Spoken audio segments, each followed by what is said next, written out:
Hi friends, welcome back. Today we're going to be talking about scale factors and finding that from our dilations.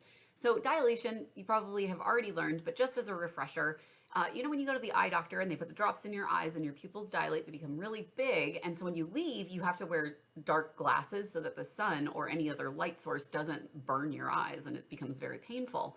Dilate just means to make something bigger or to make it something smaller. So it's just the change in that. So what I've done here is, go ahead and grab your notebook. We're going to take some notes today. What I've done here is drawn two figures. The first one is this JKL, and then I've dilated it to J prime, K prime, L prime. And I've written down our corresponding points for each of those right here. So what we need to do is analyze these points. And these points, it looks like, in order to go from -1 to -5, I would need to multiply by 5. If I multiply 0 by 5, I get 0. -1 and 1 by 5, I get -5 and 5. So it looks like we are going from something small to something big. We're dilation of 5. So let's talk about how that works as a scale factor. Now, our scale factor is always your original to your prime. So we've got a 1 here for that on the side, and then we have a 5 over here because there's 5 spots as we go along. This means that for every 1 spot we have on our triangle here, we're going to have 5 spots over here.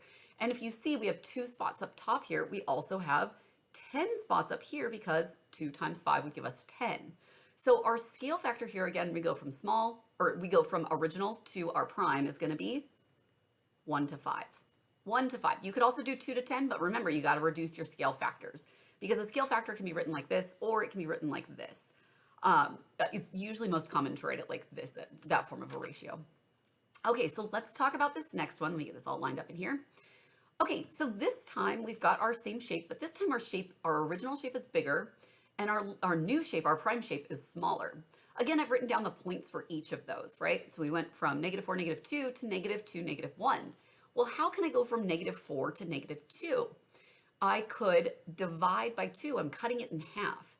And remember, dividing by 2, when we divide by 2, we're really multiplying by the reciprocal, which is 1/2. So dividing by 2, cutting things in half means the same as multiplying by 1/2. So if I take my original and I multiply it by 1/2, I get my prime. And that looks to apply to all of these. 2 cut in half would be 1. 4 and -2 cut in half would be 2 and -1.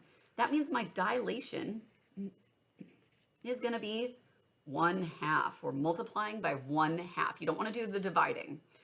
So what does that mean for our scale factor? Okay, well, our scale factor, it helps if I spell it right. Sorry about that, guys. Scale factor. So our scale factor, again, we always want to go from the original to the new prime, right? So if you look at this guy on the bottom here, you'll see that it's 8 all the way across, and that this prime one is 4.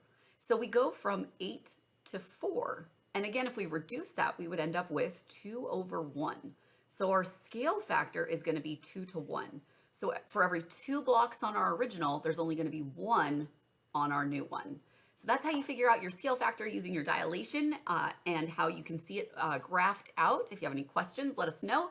Otherwise, great work, and we'll see you next time.